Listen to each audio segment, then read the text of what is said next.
not live. Yeah, yeah. You told me that. And I'm not on call. Oh, so good. I don't have to. When you're on call, is it all weekend? So what kind of calls would you get? I mean, just from the hospital or what? Mainly. I mean, sometimes you get patients, like, for instance, when Gwen was, having a problem, you get those phone calls. You get, we got someone here in the ER or someone that got admitted to the hospital, and then they ask you to give your surgical evaluation. So it's an emergency sort of thing? Sometimes it's urgent. Sometimes it's just the next morning, you come in and see the patient or whatever, depending. But yeah, usually it's, Friday, Saturday, Sunday. So you got to be available. You got to be available. Yeah, I don't live at the well, I'm there sometimes for some hours, but yeah, you don't have to live there. I don't go to a call room. I live close enough that. What, 15 minutes away or 10? I live about 10 minutes away. And depending on the lights, it could be less, but you know how the lights here sometimes, and traffic these days. Of course, Saturdays and Sundays. But y'all have somebody on call of the evening too? Oh, yeah. I mean, when I'm on call from 7 a.m. Friday morning to 7 a.m. Monday morning. And sometimes it's Thursday through Sunday, so sometimes it's 96 hours. So somebody's got to be on call all the time? Yes, there's our phone number, whether you're calling the office or whatever, it's always going to reach somebody. Now, why would you go into surgical rather than something else like eye doctor? Back in the day, so this has been a few years, I went into general surgery because I felt I could still do some type of medicine, but then I could also do surgery and fix their ailment. For me, I'm not a very good chronicity type person. I'm more of an acute person. So you come in like Gwen and had a hernia, I can fix it, and hopefully that relieves your issue. Or taking out your gallbladder when you don't feel well, or your appendix. And so the nice thing about general surgery is it gave me a wide breadth. I mean, I could go do 6 or 7 surgeries in one day and not do the same one. And so, my dad had said something to me once about being an ophthalmologist, and they have nice hours, make a good living, very smart. And I said, I don't know if I can sit there and do the eyes all day, every day. Now, as I've gotten older, and time is more of an essence to me than doing all these cases, it's like, well, I don't know, maybe that would have been a better idea. But I still love what I do. The Lord's blessed me. And yes, so like they say, variety is a spice of life. So if somebody comes in for a flu shot, can you give them a flu shot because you're a doctor, or you have to be? I guess I could, but we don't have flu shots at our office. Typically, you would see your primary care doctor. But you could, because you're a doctor? I can order it, yes. And some people, if they're in the hospital and they're due for their flu shot or their pneumovax or whatever, yes, I can order that. In other words, you don't have to be a certain... Correct. So I'm going to say a doctor can be a surgeon could give a flu shot, but a general practitioner couldn't take out your gallbladder. Does that make sense? Nowadays, there used to be a time when the family doctors would take out appendix, take out, do cesarean. Now, they may in small rural counties, I don't know. But for the most part these days, yes, that's... Is it legal, or is it like you're not certified for that? Probably people coming out of practice or out of residency now would not be able to do that. But 20, 30 years, 40, 50 years ago, especially when you're in a small town and didn't have a lot of different specialties, yeah, there were times that family doctors delivered, did cesarean, did, an appendicitis. But a doctor isn't necessarily has to stay with exactly what he does, right? Yes. So nowadays, especially as specialization has become more of a trend, or even in general surgery, people go on and they do extra time in minimally invasive surgery, or they do time in bariatrics, weight loss surgery, or they do in vascular surgery or stuff like that, or even like orthopedics, they go into sports medicine, they may go into spine surgery. So things have become more and more specialized. So dinosaurs like me that can do a wide breadth of things, that's probably becoming less and less, because obviously you want to have a certain amount of cases that you do, a certain amount, hey, I've seen this before, versus, wow, I do this like once a year. So I went to the doctor one time, and he was a certain type of doctor, and I asked him about this, and he had no clue about it. He was so specialized in that I may have known more about that than he did, actually. Yeah, there are things that I was taught in medical school, but after 20 years since I've been in medical school. I mean, there's some things you remember, like, oh yeah, I remember hearing about that disease, but to say that I know all the different medications or the different ways to treat it may not be true. Or if, you know, someone comes to me and says, hey, I have a bad joint, I may say, well, you might need that replaced or something, but I am not the orthopedic surgeon to say, hey, this is what you need specifically. But I can have a good idea. Yeah, I guess nowadays they're getting so better at medicine that you really got to be specialized in your area because they've got so much broader knowledge now than. Yeah, obviously we know more about certain things than we did. I mean, there are still things that are still important, like the physical exam, that I think as technology has gotten better, has improved. You know, when I was training, the CAT scans would take forever to get done. Now you can do this amazing, what they call 64 slice, and then you have 128 slice. But back in the day, it was like one slice, so you'd see one picture, and then you'd see another picture. Now it just goes, and they're done. And so the imaging that we can get and the amount of times that we can get a CAT scan, and sometimes we are starting to leave just touching and talking to a patient. And that could be an incredible valuable tool. So. When you were growing up, what made you want to be a doctor? Was you a TV show or anything? I think there was multiple influences. One, my mom was an ER nurse. She was also one of the first people to be on an air ambulance, now known as the helicopter, back in the early mid-'80s. And hearing her stories and going to the hospital with her. My dad was more of an engineering mind. I picked up on that slowly, but I was not the engineer person. And then my grandfather, my mom's dad, was a pastor. And my other grandfather, my dad's dad, neither one of them knew a stranger. And they were all about they were salt of the earth, giving of themselves, good Christian men who just wanted to take care of people. And I think through all my parents, my grandparents' influence, I mean, I think I knew like in 8th grade. And that's... But going to medical school is hard, isn't it? It was harder than college. The first set of tests were quite a wake-up. You know, I had done well in high school and I'd done well in college, and then my first set of tests, I was like, I need to learn how to study even better. Like, I thought I could study, but you have to get used to how they ask questions and they test you in medical school. So it would be different than a test to,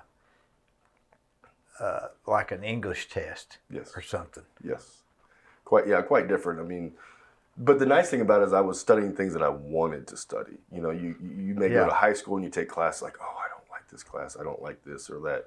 And the same thing in college, they make you take these different classes. Of course, I was more geared towards the math and science, not so much the humanities, but you know, you had to take it. But now I was in medical school, and essentially every class that I took was now something that I really was interested in. That makes a big difference, doesn't it? It makes a huge difference because now you're trying to put all this time in, but you actually want to put the time in because now you're actually studying what you want to do. If you didn't want to do it or have a passion for it, there wouldn't be any way you could go to medical school, would there? I don't think I couldn't, because I couldn't put 4 years of medical school and 5 years of residency into it. I mean, if you don't like what you're doing every single day, as any of us, if you don't care for your job, if it doesn't provide you some type of interest and enjoyment, it make it quite difficult. Was medical school like some fun and games, or was it just 4 years of just all you could do?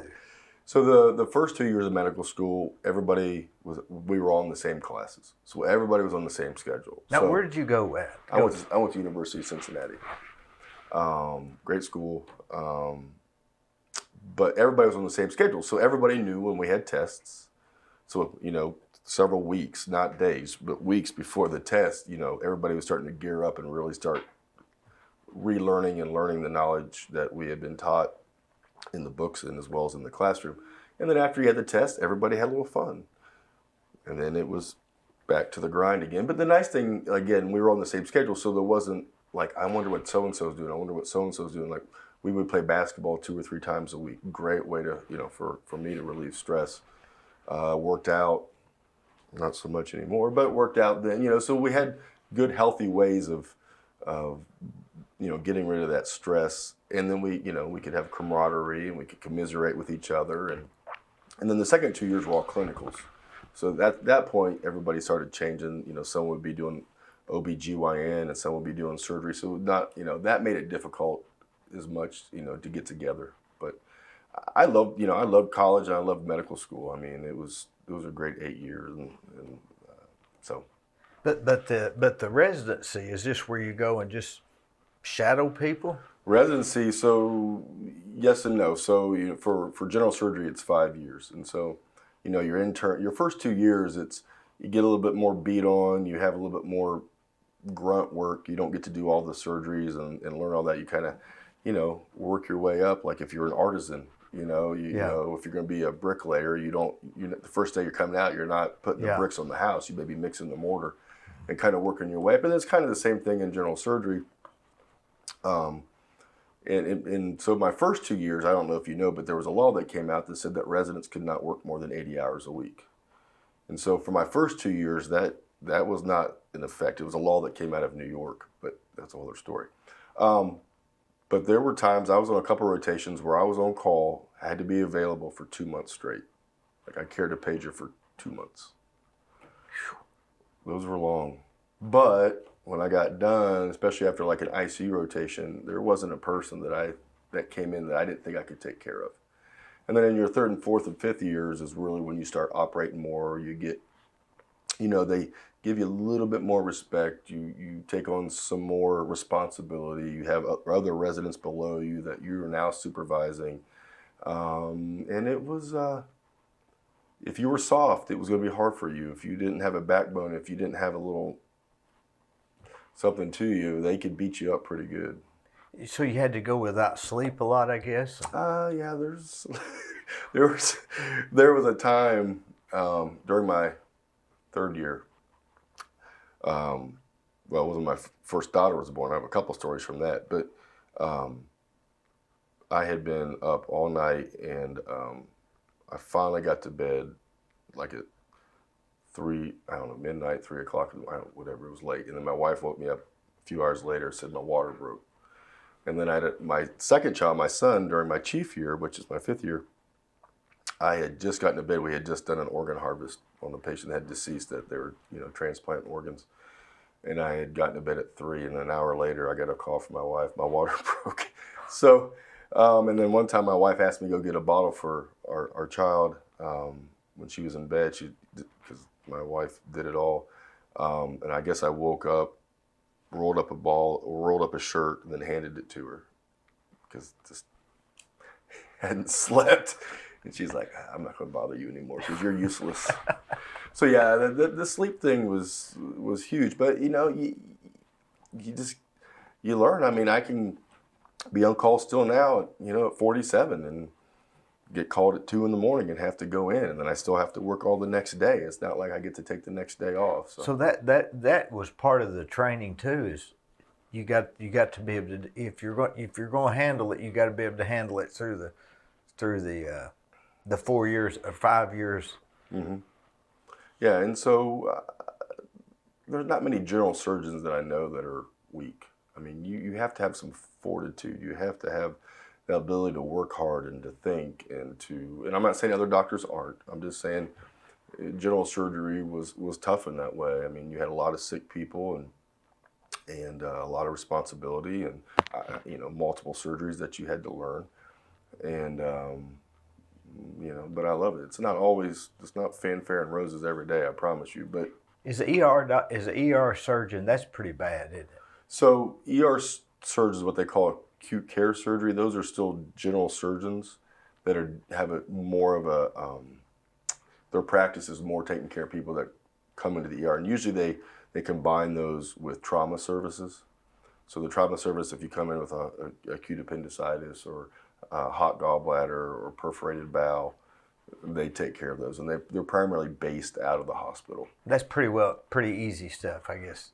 So yeah, usually when it's coming to the ER and it's hot and bad, and then anymore, I don't know what it is, but a lot of people are coming in who are just sick. I don't know if they just wait because they don't want to come into the hospital. You know, we have people coming in on blood thinners because people get stents now, you know, for their heart problems. And so then now you have to try to deal with, you know, operating on them versus not operating on them, and operating on them with bleeding versus no bleeding. Yeah. It's unfortunately it's not always straightforward. Sometimes you get lucky and it's not as bad as you think it might be. And other times you get in there and you're like, oh poop, this patient's sick. Yeah, I always watched MASH, and he always had to run the bowel to see if Yep. there was a perforation in Yep. the thing, and Yeah, especially And when he you're would- getting shot. Yeah. he'd always say suction. That's when they get the blood out so they can see, right? Yes, that is correct. Yeah. But that was a different type of surgery. That was just to tie them up and get them out of there. And Some to of it ship was, 'em off. yeah. I mean, sometimes, especially in the forward unit, sometimes it's just damage control. Yeah. Take care of what they need to get done to get them alive. And, I think for the most part, a lot of overseas men and women that were injured, they got patched up at their MASH units, wherever they were. Then I think they got typically sent to like Germany or somewhere where we have a, better hospital, then eventually get them, like to Walter Reed or somewhere over here in the States. Isn't it funny that in the war they'll actually take people they were fighting against and fix them up and send them back? Isn't that, That's the doctor mentality, right? You try not to look at them as an enemy, or obviously as your patriot, but you try to take care of the person. did you have to say that oath, The Hippocratic Oath. Hippocratic Yeah. oath, Yeah. while you're getting your certificate or something? Yeah. When like the day of your graduation, everybody stands up and does the Hippocratic Oath. How can you go? So when they were in school and they said, "Okay, we're going to dissect frogs," you're the guy that didn't have a problem with it. Yeah, but no, frogs were in middle school, cats were in high school, and then You didn't have any problem at all. no, I mean sometimes you smell that formalin long enough, the embalming fluid that kind of gets to you, but Sight of blood doesn't scare you. no, blood doesn't Obviously. bother me. I don't like seeing a lot of blood, but blood doesn't bother me. Actually, my Achilles, no pun intended, are bones. I do not like bone cracks and breaks, and my kids love to pop their knuckles and stuff, and I just Does that bother you?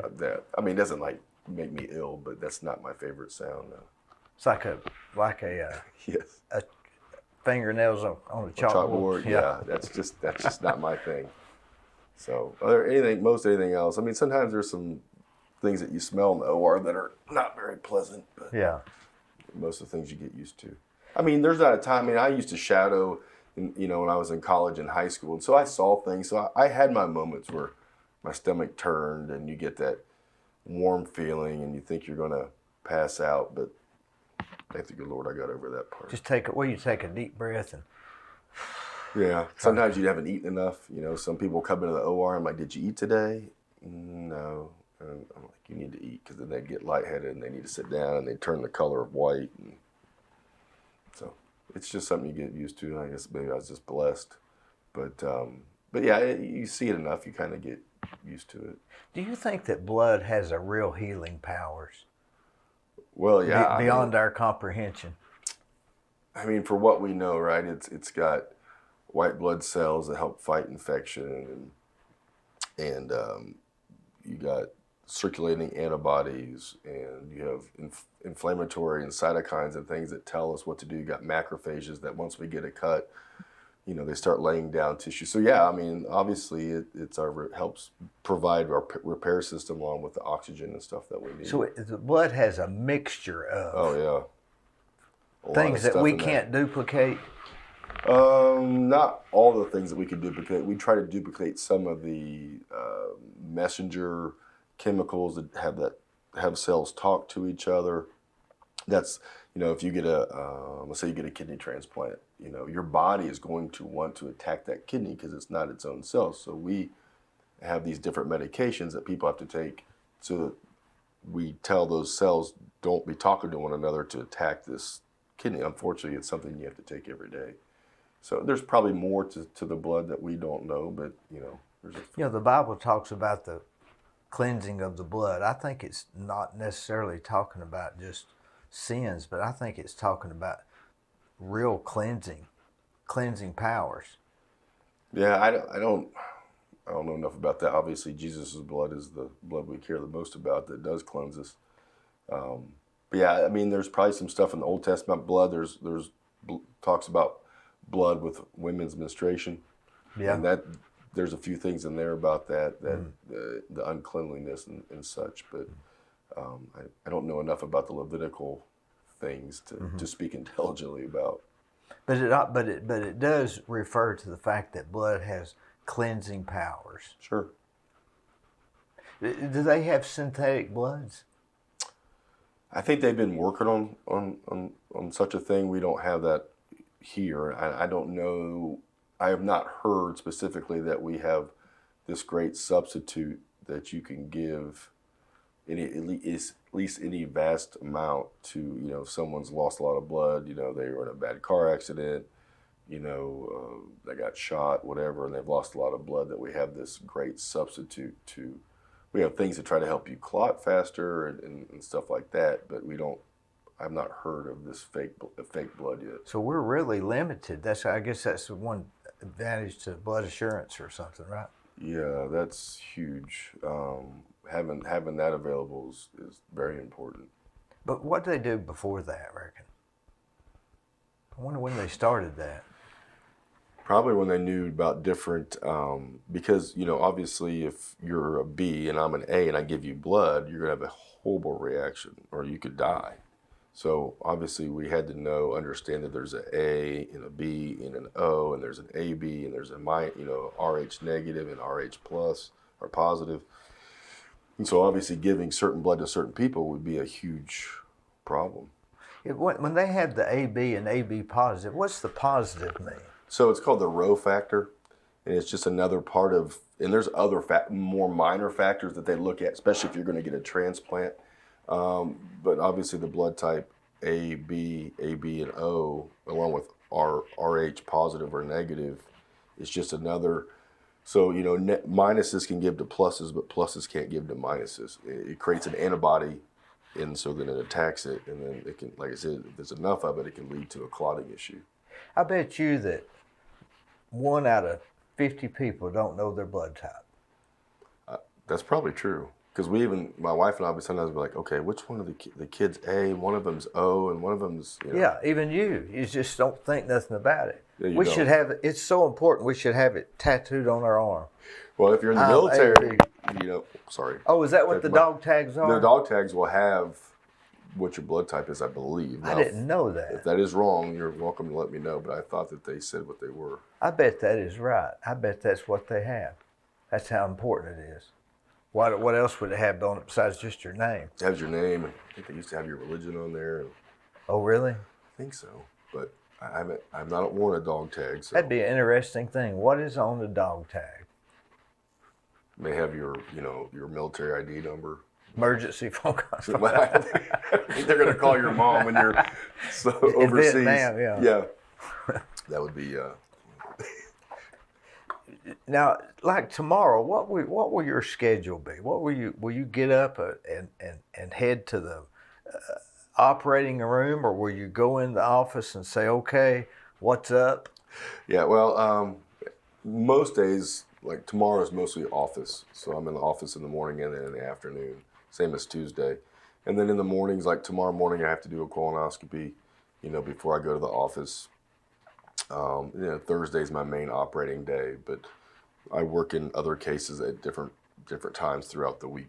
So you try to put all of the operations on like a Thursday. Yes. So because you're in the mode and you're in the mindset. Yes, you try to just keep moving throughout that day to have those cases done. You have to get your mind in a certain mental focus before you go into that sort of stuff. There are times, especially bigger cases, that the night before, the day before, the morning of, and I found this to be quite helpful. Is I'll run through that surgery, in my head, and think about, okay, I need to do this step, that step, that step, that step. Okay, look for this, look for that, check this, check that, and kind of go through it so that when you're doing it, now, I've been, in practice here for 15 years, and so, you don't really try to vary how you do something. Yeah. Because you forget if you start varying. Well, you might, you could potentially miss a step if you change what you do. And so, but it's probably kind of like what you do. If you have a new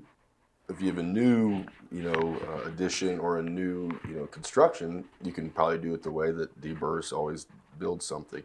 But if you're rehabbing something and someone puts something here and you're like, oh man, then you may have to, obviously some little tweaks. Right. The process is the same, just some things are skipped and Right. some things are put ahead. Right.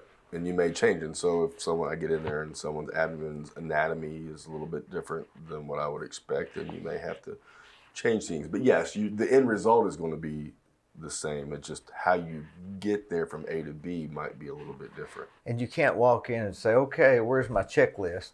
That would scare everybody, wouldn't it? Yes. But yeah, I mean, but like I said, you try to do things the same way every time as much as you can. Yeah. Again, some patients' anatomy is a little bit different.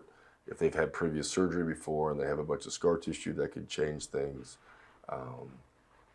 There's other variables that I won't go into as far as what you might or might not see. But yeah, for the most part, you try to do. And I found it to be very helpful. If you start squirrel, Yeah. you might not get to that, or you might have to go back to it later, or it may cost you more time, or so. I ride bicycles and I can get up at 30 minutes, exactly 30 minutes before I'm supposed to be there.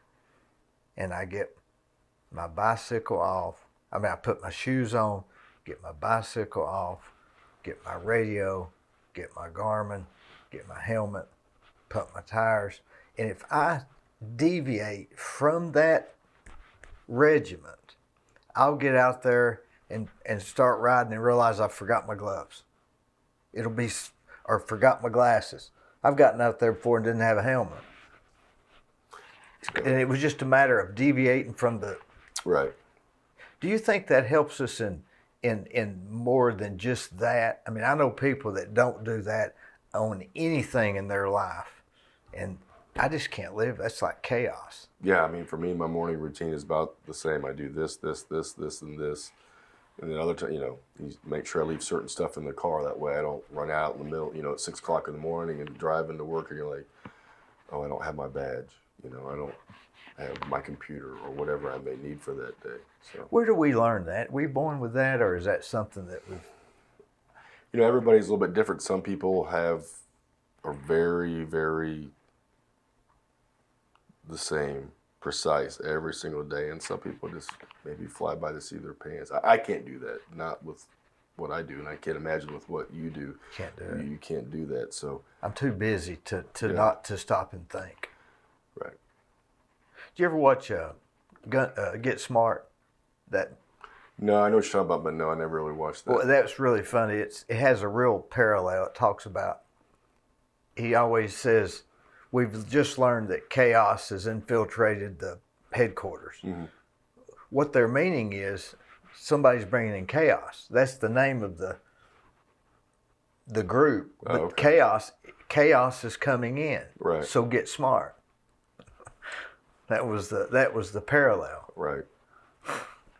That makes sense. But some people don't have to be organized like that. Yeah, there's some people aren't, but I don't say people aren't successful if they aren't, but I don't know many people that don't have a certain amount of organization if they're going to be successful. I think kids have to have routine. I think that's the same as organization or scheduled events. Yes, I would say kids like structure. They may fight it from time to time, but then they feel, at least with my kids at times, if we're not doing certain things the same way we've done it before, then yes, they let us know. I was reading an article in Men's Journal that said that men that go to church on Sundays are typically have a I don't know what they call it, or less stress, because they're able to stop the week and start the week as a mental clock rather than just not having an end of the week. Well, God commanded us to do that on purpose. Makes you wonder, doesn't it? Well, 7 days, God rested on Saturday, right? So, depending which day, on the seventh day, I will say the seventh day he rested, and he asked us to do the same. And I don't think it's purely because he just wants us just to be like, okay, you stop. He created us, so he knows what we need, and he knows we need a break. We all need a break. But we do need a break, from Monday through Friday, or maybe Monday through Saturday, depending on how your life is, that we need that break on a Sunday or Saturday, depending on what day you consider that to be your Sabbath day. But yeah, it's there for a reason. I mean, and the same thing he did for the Jewish people. Every seventh year, That's he rested, right. the That's Shemitah. right. Yeah. And so, which got the Jewish people in trouble why they were exiled to Babylon for 70 years, because they did not practice that for 70. And I think they wouldn't till the soil every seventh Right. year. Mm-hmm. And they forgave debts every They seventh did. year. And so if you were a slave, and so people say they're slaves in the Bible, they were actually just indentured service because they couldn't make their own way. So they worked for someone. Then yes, after that, I think in that Shemitah year, you were supposed to forgive all debts. And Would be bad if you got them on the 6th year. I only got a year left. Yeah, that would be nice. But there was a reason, why God instructed us to do these certain things, because He knows what's best for us. Let me tell you about Capstar Bank. They're located in Nashville, Hendersonville, Gallatin, Athens, Madisonville, Sweetwater, Etowah, and in Cleveland at 950 25th Street and 3855 North Ocoee Street. I've used them. I like them. Give them a try. They're no problem. When you read the Bible, do you see so many correlations with the body and how it was already, the Bible mentions stuff that as a surgeon and a medical doctor, you said that was already mentioned, if that makes sense, like not eating pork. Yeah, well, it depends what you read. Again, if you read in the New Testament, if you read Paul, especially in Romans, he says it doesn't matter what you eat or drink. And I'm kind of paraphrasing it. I've always wondered about that, because in the Old Testament you weren't supposed to, but Paul says it's okay. What was wrong with it then that isn't wrong with it now? Was it something medical? Because they say if you eat pork, it's bad for you. No, I understand. And again, that goes back to the Levitical law and the Jewish people before the coming of the Messiah. Because they were under the law of Moses. And so if you did all these laws, that's why Jesus says, take my yoke, it's light. Back in the Jewish time, there were 600 and some, and again, I'm quoting from my pastor, but there were 600 and some, how you had to wash a cup a certain amount of times before you drank it. All these different things that you were supposed to do as a Jewish person to follow the Levitical law. But then, when Jesus comes, he essentially, but the Old Testament is still relevant, so don't take me wrong for that. But he abolished all those things. Not that he abolished the Ten Commandments, because we're still supposed to follow the Ten Commandments. But Paul says that you can eat or drink whatever. Now, again, going back to the pork, I don't know if back in that day, if there were certain bacteria or viruses or less refrigeration. Right, and they couldn't take care of it, and so people are going to get sick. Could be. Same with the shellfish and stuff like that. Again, I am not the master of knowing all that. But what about that diet people that go on the Daniel diet? You ever heard of that? No, the Daniel diet, where they just eat, you know what that is, Gwen, the Daniel diet? I think they just have I forget, but whatever it was when Daniel was in the lion's den, they just eat what he ate. And it's supposed to help them on their diet. I mean, there's obviously, you look up, there's a ton of diets. And my biggest thing is, a diet's great, you can lose weight. But the problem is if you don't change how you got to that particular place, it's never going to be better. So if you're not implementing exercise, if you're not implementing healthy food choices, not eating processed foods and going out to eat all the time, and you do that diet and 6 weeks later you drop 30 pounds, but then you go back to the way you were before without changing anything else, you're just going to gain that 30 pounds or more back. And so diets are fine if you want to help you get started, but to say, well, I'm going to do this and lose all this weight, well, if you don't change how you got there again, and as we get older, our gas mileage gets better, so we don't burn like we did when we were 16. And wonder why that is. Metabolism? I'm not sure why, but obviously we're not growing, number one, except this way. Yeah. But we're not growing. We're not trying to create bigger bones and more muscle, and this and that, we're now at the height and the status that we're going to be, and so extra calories, they just turn into weight, but we don't use those calories as well as we used to. If we exercise more, so you're supposed to burn more than you take in. Yeah, people say, oh, I can't lose weight, and I say, well, there's a math equation, how much you consume versus how much you burn, and the net effect of that, if you're minus, you should lose weight, and if you're plus, you're going to gain weight. Now, and some of it comes down to some of the foods that we eat, and I'm not a dietitian, but there's some foods, especially processed foods, fast foods, that are more inflammatory, that I think causes more problems. So, what do you mean by inflammatory? It can increase your ability to clot, increase your chance for heart disease, increase your chance of But injuring not blood necessarily vessels. just fat. No, but having excess fat, especially in our liver, can lead to cirrhosis. So that's a whole other pathway. But I mean, you can eat 500 calories of a healthy piece of meat and green beans and corn, and then you can eat 500 calories of fast food, which is not very easy to do because there's so many calories in it. But I think how your body responds to that. I mean, think about it. I mean, when you eat healthy food, you're hungry in a few hours, typically. And if you get a big whatever fast food thing and eat the same amount of food, it typically will sit with you longer, or it will make you feel worse. And as I've gotten older, I can tell certain foods that bother me more than others. Sort of lay on you. Yeah, exactly. You just have this heavy gut versus if you eat, again, healthy piece of meat, unless you're vegetarian, and a nice piece of chicken, green beans, corn, or whatever. But it's healthy and it's cooked well, and say it's even from your garden, that's going to do your body better than running through the fast food place. And the way we live, though, we're always on the run, so we're picking this up and we're picking that up. And eating pizza. Of course, pizza might not be that bad if it's not processed, right? Yeah, I think there's some healthy places that you can go eat pizza. Especially, I'm not a big fan of wheat bread, but they have wheat bread, which is better for you than the white bread. It's the white stuff that gets us in trouble, the white pasta, the white dough, white flour, white dough. What is it the Chinese say? Sugar, salt, and flour? The three white evils, they call it? Well, something like that. It could be. I mean, and everything within reason, but if that's what you're eating a lot of bread, you're eating a lot of pasta, you're eating a lot of potatoes, and that's macaroni and cheese, like, yeah. People like, and I understand it's all good, but the problem is too much of it is not good for us. Have you heard anybody talk about this carnivore diet? I've heard of that. That's a big thing right now. Right. And again, it's another diet that if you go back to the way you ate before, it's only going to be a temporary fix. We have to exercise, don't we? We do.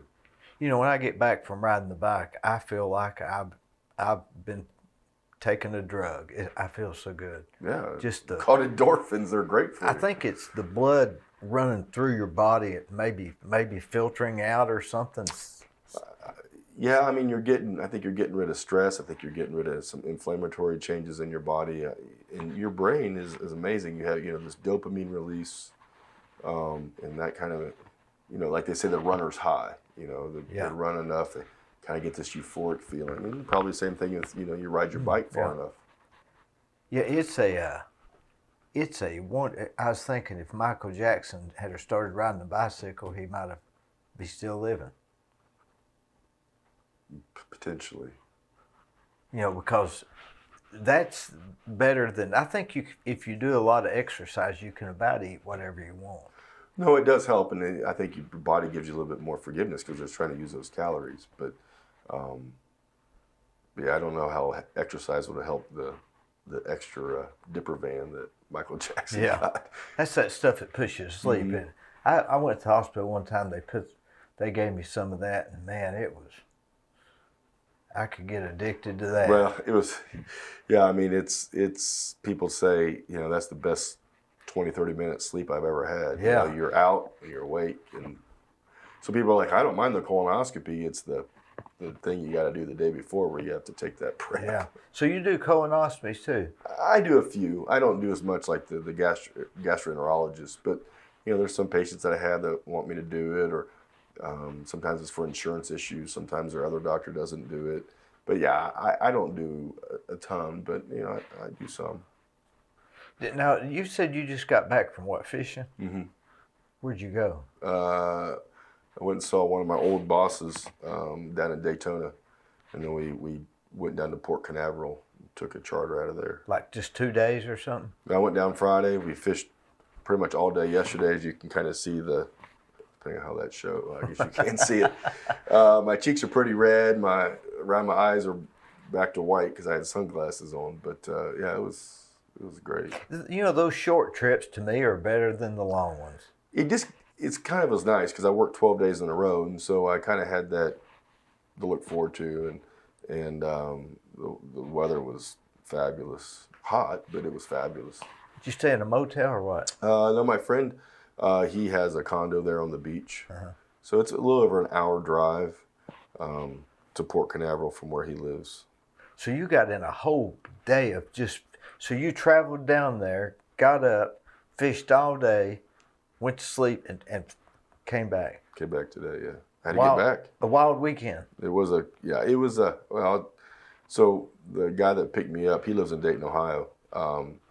He got a flat right as he got to the airport. So we had to change it, and then we had to go to a tire place to get it changed, and the tire place says, well, it's out on the edge. I can't patch it, and I'm not allowed to legally plug it. Anyway, so we did plug it. Now, I'll just tell you where the great part of this is. So we have it plugged. We drive, it's a front tire, by the way. We drive all the way down to Port Canaveral on I-95, so we're going 70, maybe a little faster. Yep. Do our fishing, drive all the way back. We get up this morning, he takes me to the airport. What are the odds? And that blew out. Now, if you don't believe in Jesus and miracles, I don't know how you don't, because what at any point us doing 70 plus mile an hour on I-95 for 60 miles, why didn't that blow out then? It blew out this morning when we were turning a corner at 10 miles per hour. I mean, I might not be here talking to you right now. So I chalked that one up to the good Lord watching over us, because at any point, I mean, why? Why at 70 plus miles? You couldn't hardly hold it in the road if that happened. No, at that fast in a front wheel. Anyways, I was thanking Jesus, because there's a chance I might not have been here. I guess that's why you're not supposed to patch the sidewall. You're not, and we knew it. We thought, it was a rental car. We were just trying to get through for the weekend, and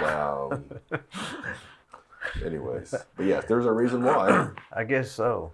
Yeah. Now, was you raised in Cincinnati or where? I was raised just north of Dayton, Ohio. So I spent all 32 years of my education growing up all in Ohio. What's Dayton, Ohio like?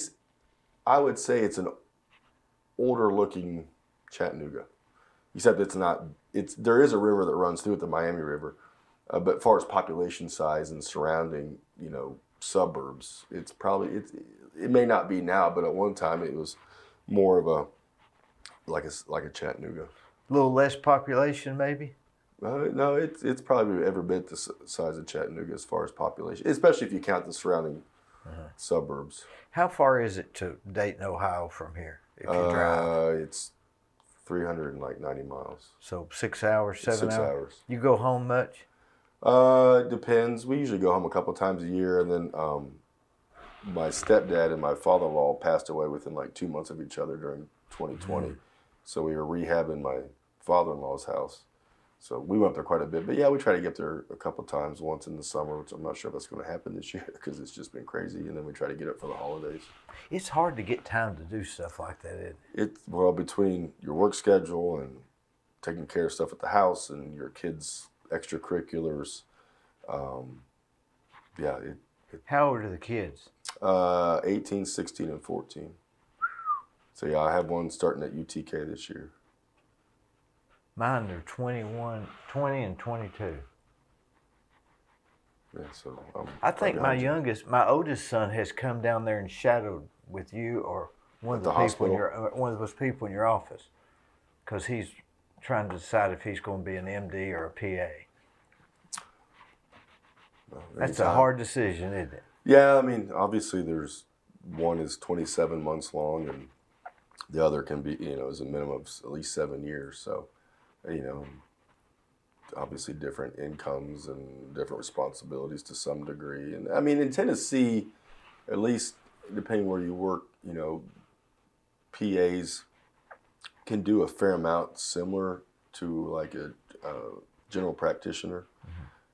You know, they don't have all the knowledge, obviously, that the doctor does because they didn't go to school as long. Or the intern, that'd be... Right. Is the intern the same? No, intern is usually like your first year of residency. So, But a medical doctor has more of that than a PA would. yes. So, you know, you have 4 years of medical school, then you have at least 3 more years of training after that to either be a ER doctor or internal medicine doctor or family practice doctor. If you could tell somebody like that, just go that other 3 years, it'll be gone before you know it, right? I mean, it was for me. You have to look and say, what do you want to do in life? What you know, what type of medicine do you want to practice? You know, if you wanted to go to be a surgeon, then obviously being a PA would not be a good choice. If you said, hey, I want to work in a clinic and take care of patients, then, you know, a PA would be fine. I mean, it just kind of, you know, how many hours do you want to work a week? Do you want to work 40? Do you want to work 60? Do you want to be in charge of other people, or do you just want to worry about yourself? I mean, so there's some different, and the nice thing about being a PA is that if you say, hey, I want to work with GI doctors, good. Mm-hmm. I want to help run a clinic, okay. I want to go work with neurology. I mean, so you can work through all the different specialties of medicine. That is a nice advantage of being a physician's assistant. If you go to be a PA, but then you decide you want to be an MD, is it shorten the time? That's the problem. Yeah, you don't. Yeah, unfortunately, it's not like going to maybe like a community college and then having some of those credits transferred to a 4-year college. Unfortunately, if you're a PA or even like a nurse and you decide to go to medical school, then unfortunately it starts all over. Seems like some of that should double. That would be nice if that's the route you took, but as far as I know, now maybe there's something out there that I don't know about, but yeah, as far as I know, you have to start back at base 1. You're in shape. You used to No, work I'm not. out? No, the shirt's hiding it nicely, but no, I don't. I'm not exercising. My exercise is running around the office and running to the hospital. Did you ever exercise much? Oh yeah, like I said, I played sports in high school, and then in college was intramurals, anything I could get my hands or feet, you know, doing just to compete. And again, it was a great stress reliever in medical school. I worked out. My wife made me run back in the day when she ran more. Of course, now. Is she from Ohio also? She is. We didn't know each other then, but we grew up about 20 miles from each other. Where did y'all meet? I was a patient transporter at the local, well, not local hospital. During your intern or what? During college. Yeah. I did that for 4 years, and then she was a nurse's aide on the cardiac floor, and she was finishing up her BSN for nursing, and I was finishing up my undergrad at Dayton, and then we met at the hospital, and just kind of blossomed from there. And then she, a year later, she went down to UC and worked on getting her nurse practitioner degree. Boy, you are all doctors, aren't you? Well, we have some medicine, you know, in our family. Now, I would think I'm sort of a hypochondriac. If I was to go to medical school, I'd have everything in the book. Well, you know, actually, you're not alone in that. There's, you know, for instance, like, you know, you're studying about meningitis, and everybody that's got neck pain is like, yeah, do I have meningitis? So yeah, See, that my does neck happen. just started hurting. Yeah, that's not uncommon that you start learning about different diseases, and then your side hurts. Do I have appendicitis? Do I have a kidney stone? I mean, you start thinking about things like that. So you would not, yeah. Do they get over that? Yes, for the most part, yeah. What do you finally come to the realization that you don't have it? You don't have any, you know, any other symptoms or signs that go along with that particular disease. But when you look in that stuff, it's just the symptoms of a disease. They're all the same. I've got all of them. That's what, yeah, there are some the things that go back and forth. You know, you can have nausea and vomiting. Well, nausea and vomiting can be from 100 different problems. Yeah. You know, so just because you have that, so you have to look at what else do you have? Do you have a fever? Does it hurt in somewhere? You know. Usually you can tell if somebody's sick, they know it. It's not a speculation. Typically, yes. So the problem, for what myself and my partners do and other general surgeons around the world is that I may never have known you and I meet you in the ER for the first time and you're not doing well, and so I don't know, is this really Dee Burris? Yeah. Or is Dee Burris here every other week in the emergency room? Is he putting me on? Or is this time he's actually really sick even though he's cried wolf 10 times? And so, there is some detective work to try to figure out how, there's some things you can look at like heart rate, temperature, labs, CAT scans, and that can kind of help along with, obviously, like I said, doing the physical exam to see. And some people you can look at and say, I don't know exactly what's wrong, but I know there's something wrong. And there's other people who are like, nothing's making sense. I don't think they're as sick as they look. But And a lot of times you can tell by people's color, I've noticed. color is important.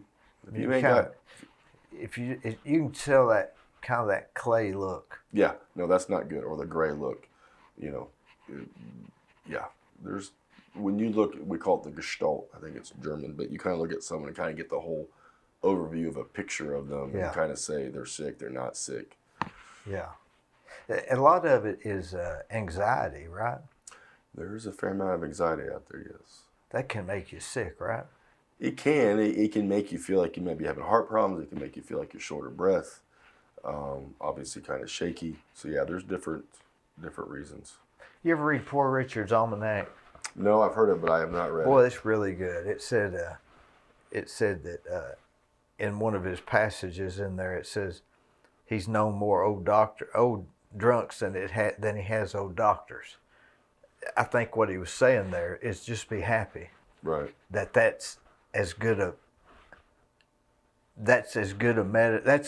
medicine to just be happy. Do you think that people that are more happy are healthier? Yes. What do you think is the reason behind that? I think you get rid of some stress. Because I think stress does weigh on you to some degree. It can make your blood pressure, go up. Your perspective of things is different versus it's not that big of a deal. I mean, even when I say that, you feel more lighthearted. Your blood pressure drops. You just, you have certain hormones in your body, your flight and fight with adrenaline. If you get that ramped up, your sugar can go up, your blood pressure goes up, your blood vessels are constricting, just things that you don't want happening unless they need to really happen. And so they can make you sick. Well, to some degree. Over, I think, a prolonged period of time, yeah.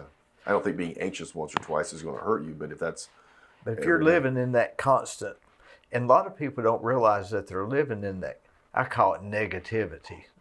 Some people call it stress, some people call it anxiety, but it's still all a negative thinking. It seems to really weigh on some people. They just see all the negative everywhere and none of the positive. Yes, and that's very toxic. It's even contagious. Have you ever noticed that? Yes. I catch it. We've had times where we've had certain people, for instance, in the OR, we're kind of like a family. You're with those people, you're in very stressful situations with those people.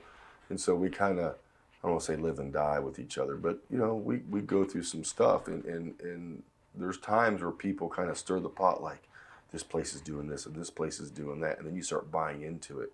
And you realize everybody is just on an edge.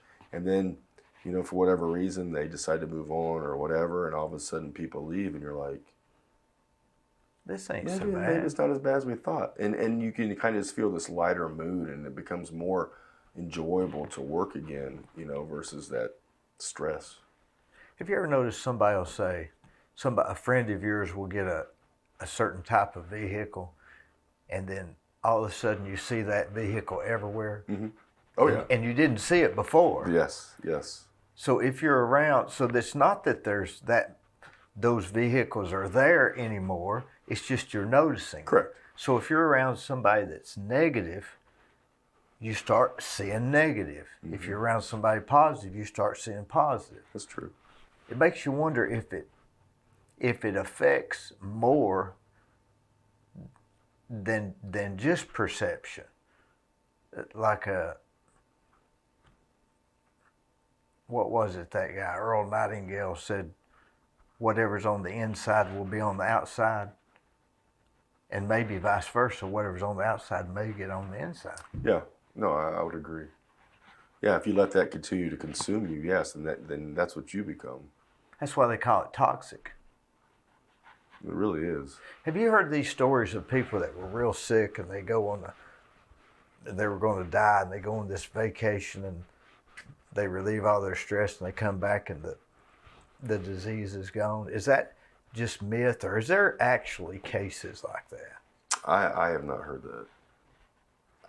So yeah, I've not heard of someone with stage 4 cancer going to the Bahamas for a week and a half and they come back and their cancer is... What about a lump or a growth? Because you hear these stories, I came back, the doctors couldn't believe it was gone. Was that just a misreading? Well, I mean, one of a couple of things happened. Either one, it was overread and it really wasn't as bad as maybe what the test showed, or the Lord healed them.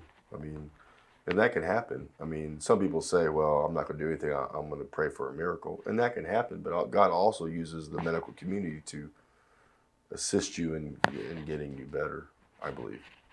It's kind of like that guy on the house in the flood, right? Yeah. You heard of that parallel? Yeah. I sent you this, Yeah. this, and this, Yeah. and you know, what else do you want me to do? Yeah. Yeah. And that's true. Yeah. I mean, sometimes God can lift us up and take us right out of it, or sometimes we have to use the assistance that He provides us.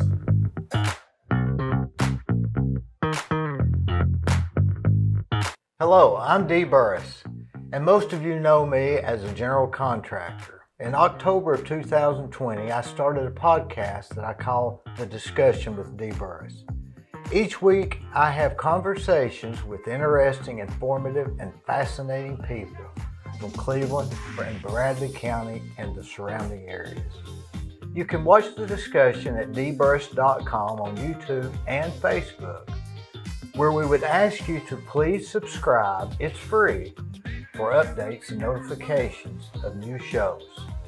It's no problem.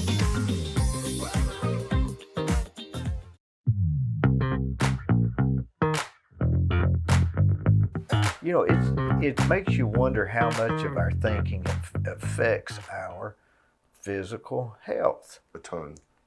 I mean, maybe not in the end after we've got all these things, but maybe a prelude. I mean, you couldn't be so positive that stage 4 cancer would go away, right? I don't think so at that point, but it may help you from getting to that point. And I don't know that, so that's Right, I don't right. want someone to say, well, Dr. Wenger said this.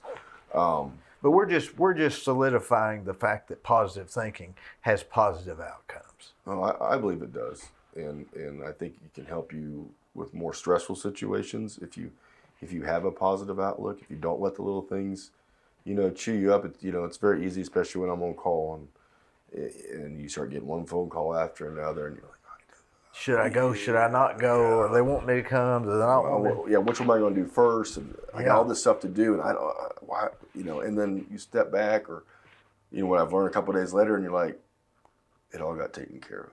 So next time when they call you, so I have to have a sign like that says, Eston, you need to chill.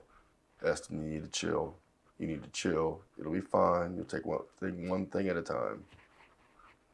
It's hard sometimes when you're in the moment. Very hard. And I let the moment get the best of me at times, and I've tried to slowly, take that deep breath, and then. Do you think it's because we want everything to be like this in its place that when things get out, then we get disturbed? Yes, I think for me, I don't mind working hard. But, when you have your day that you think is lined up the way it's supposed to be, and then you get curveballs thrown in and monkey wrenches, then you're like, oh, man. Are you the type of guy that if you get a monkey wrench in your day, you'll stay up late to finish everything on the list? Or will you catch it the next day? For the most part, I try to get it done so that I can go to bed and not think about it. But there's times where you're tired or you've been busy, you're just like, I'll take care of it. Mostly it's like taking care of charts or certain things like that. I don't want to do a chart days and days later because you may not remember all the details. A day later, not a big deal. Yeah. But yeah, for the most part, I'm one of these. If I know that I need to get something done, typically it gets done. You'd rather stay up late, Yes. stay longer, whatever it takes to end the day. Yes.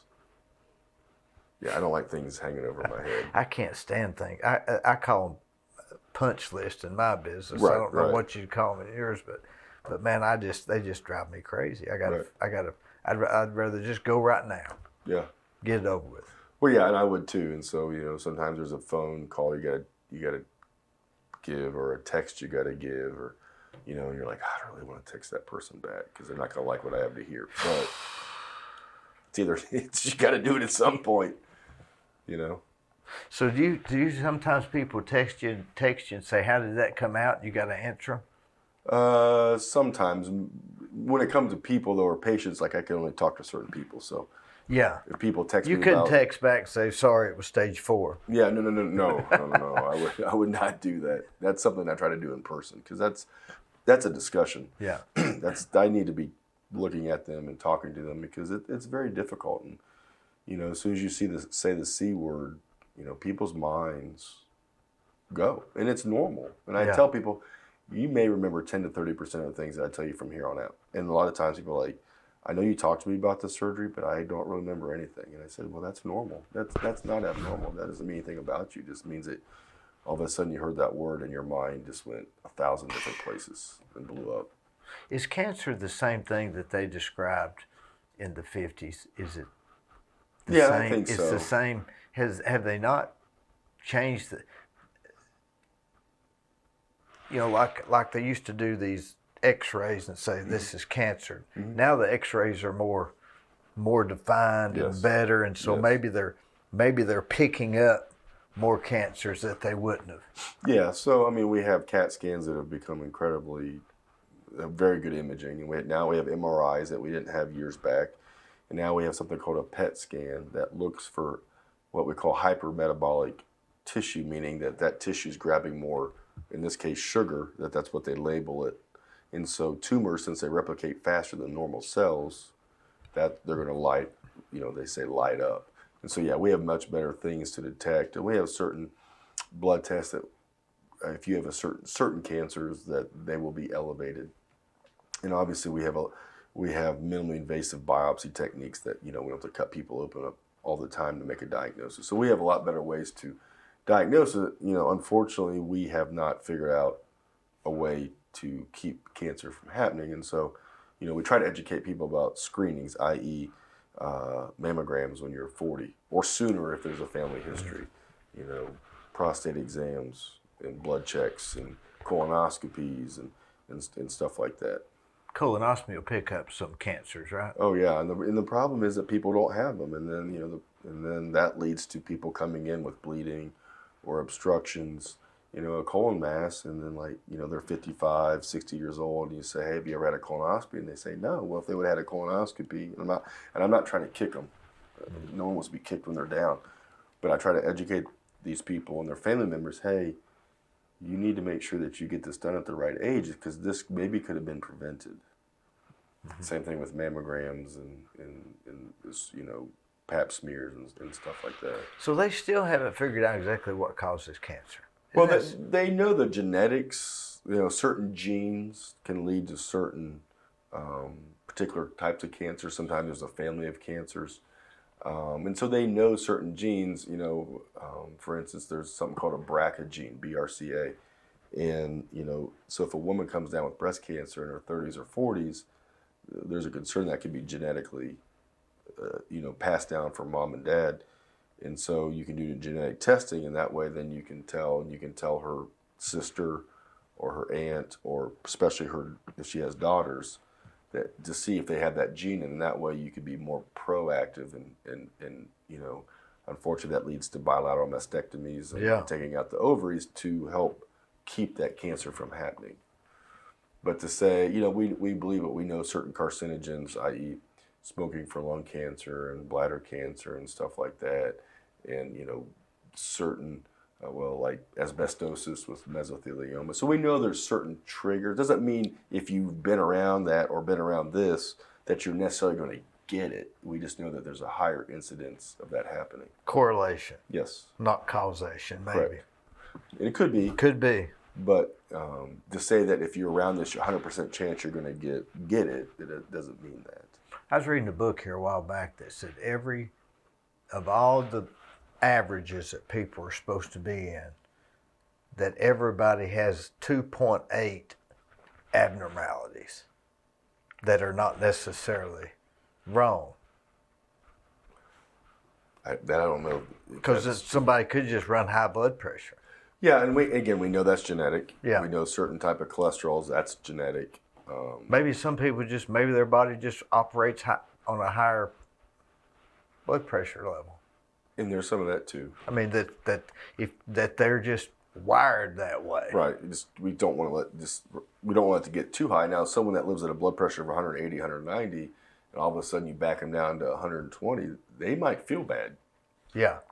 Because if your blood pressure, if you're healthy and you're fit, and your blood pressure may be 110 over 60, I would not want to drop you 70 points because you probably wouldn't be alive. So yeah, I mean, and again, that's not, we're not all the same. Obviously, some of our genetics are a little bit different in this and different in that, and so how you may respond to a medication, I may respond a little bit differently too.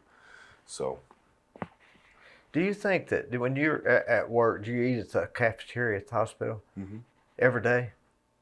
Several days a week, yeah.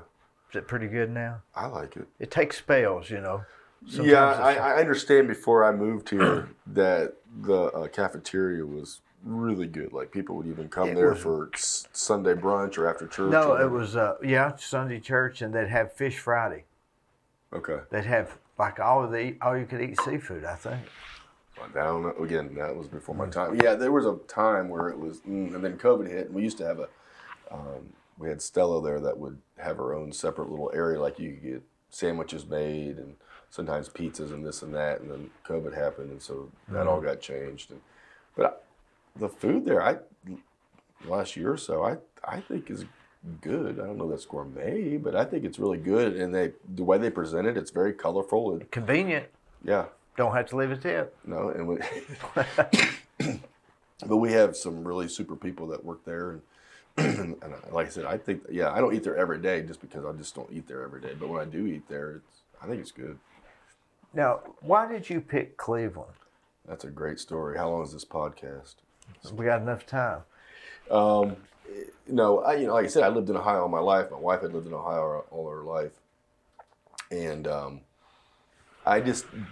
2006, 2007, I just felt that the economic climate in Ohio was. Did you work there? I mean, were you already a surgeon? No, I had finished my training and I had gone to Cincinnati to do some extra training and some vascular work. But and I thought I was going back to Dayton. I had already been offered a job during my residency. I just kind of looked at it. And at that point, my parents were divorced, so my dad had already moved to North Carolina to build. He was building on a plantation. And he's like, "Oh, Eston, you'll love the Sun Belt. It's so nice." So he was out on the coast, just north of Myrtle Beach. And so I started looking, and my wife at one point said, "Well, what about Cleveland, Tennessee?" And I said, "Well, what about Cleveland, Tennessee?" I look at the map. I'm like, where'd she heard that? I had no idea. I guess she just looked at a map, and because we had looked at Hickory in North Carolina, and I think we were at Martinsville in Virginia, and I looked at Calhoun in Georgia. They had a nice setup, but so I came here, and I can't say that my first interview was it was a kind of just dropping in since I happened to be over at Hickory. Did you know they were wanting help or needed help? I think so. There was a recruiter here at the time, and I think I spoke to her, and I kind of just dropped in at the office and at the hospital, and I'd met Dr. Rumble, Coombs, and Johnson, and they're like, "Well, yeah, if you're the right fit, maybe we can make this work," because they were looking for someone, because someone that they had just had left. Coleman, maybe. It was after Coleman. He's only here for 2 years. Andre Grisham, is it Grisham? I don't know him. He wasn't here very long. So they were kind of needing someone, especially to take call, because when you take call every third night versus every fourth night, amazingly, it's big deal. It's a big difference. So then I came down for a formal interview, and it was much better. And Dr. Coombs, I don't know if it was that, She fixed like beef medallions and At their house? yeah. Anyways, that probably suckered me in. I think it was that time. I know she's made it before, but anyways, but I got a better feel of it. And here they were going to let me kind of have a broad range. You know, I could do some vascular, I could do scopes, I could do general surgery, and seemed like a good fit. And so I chose to come here. And so we moved here June 2007. Where were they at when you came here? Were they at the They're still in the Bradley Professional Building. yeah, downstairs? Yeah, first floor. They took Dr. Johnson took a lipoma off my back. Mm-hmm. You take a lot of them off? Oh yeah. That's like, they always come on the trunk of a man right in here, don't There's they? a fair amount, but there's some people that get a few here and there, and then other people that they get them on their arms. Some people grow them. Yeah, some people are like small farms. And you just take a few off here and a few off there. No biggie. Typically, no. And some people can make some. When you doctors say typically, it scares everybody to death. Have a little fun. I guess you have to say typically. You can't Yeah, say. it's hard to say 100% or 0%. You know, because as soon as you say that, you'll find one person or two people that are not that. Well, you know, a funny story. When I had that lipoma on my back, I was going to see a doctor. I forget what his name was. He's died since. Okay. And I can't remember his name. And I went and I said, is this cancer? And he said, no, it's a lipoma. And I said, are you sure it's not cancer? And he said, yeah, I'm sure. And I said, are you positive? And he said, yeah. And I said, off the record, are you damn sure? And he said, I'm damn sure. Yeah, and we get those questions. Yeah. And so. But that was off the record in case, I guess, you know. I don't know if anything's ever off the record. But Dr. Johnson took it off. Yeah. I ate breakfast with his brother. Okay. Bob or Bill? Bob. Well, not Bill, but Tom. Tom, was around here. yeah. Yeah, I think at least Bob was in Cincinnati, and Tom was living here. Is that right? We all were in the same town, right? Were you? What's that? Yeah. I mean, I was in Cincinnati for 4 years during medical school. Oh, okay, so you didn't. I obviously didn't. So do you like Cleveland? Yeah, I love Cleveland. There was a time I was ready to move back to Ohio for the first year because, you know, it was different. I knew Ohio, but after about that first year, it was. I wonder what changed. I think we obviously became more connected here. You know, we met more people, got more involved. There were, you know, Debbie Melton, Ken and Debbie. I mean, she like took us in like a mother hen and loved on us and made sure I mean, our first Thanksgiving was with her family. And, you know, and I've told them, I said, but, you know, forever they will be endearing in my hearts because and there's other people, like, you know, Jimmy Palmer. Oh, do I? Yeah, I'm sure everybody. Like a book. But, you know, we joined the Cleveland Country Club when we first moved here just because I wanted to just find different ways to connect. Sure. And he's like, hey, come on. And he showed me around. I mean, so again, for him, I'm always appreciative. Right, yeah. Because he showed me a lot of hospitality. Didn't know me from Adam. And I built both their offices, renovated their house twice, and probably something else I hadn't thought of. Yeah. They're really good to work for. Oh, good. She's going out of business, I reckon. I think they're closing their practice. You know, one of their partners one of their docs is moving, and you know, it's hard anymore if you're a person that takes call at a hospital to be by yourself. I mean, so they have to cover obviously for. It'd be near impossible. You couldn't do it all. It's very tough. I know back in the day, people used to do it, you know, and I don't know what kind of lives they had, or no lives. But it's hard that if you have to be on call every single day. They used to carry pagers back when they had the pager thing. So you feel like you're pretty well ingrained in Cleveland? I think so. I mean, I don't have any plans on leaving. My kids have all gone through from kindergarten at Yates, and then Ross, and middle school, and They go to Walker Valley? No, Cleveland. So, you know, we've gone through the ranks. My wife has been incredibly involved in the PTO and PTA, or whatever it is I don't know if it's the O or the A, but Yeah.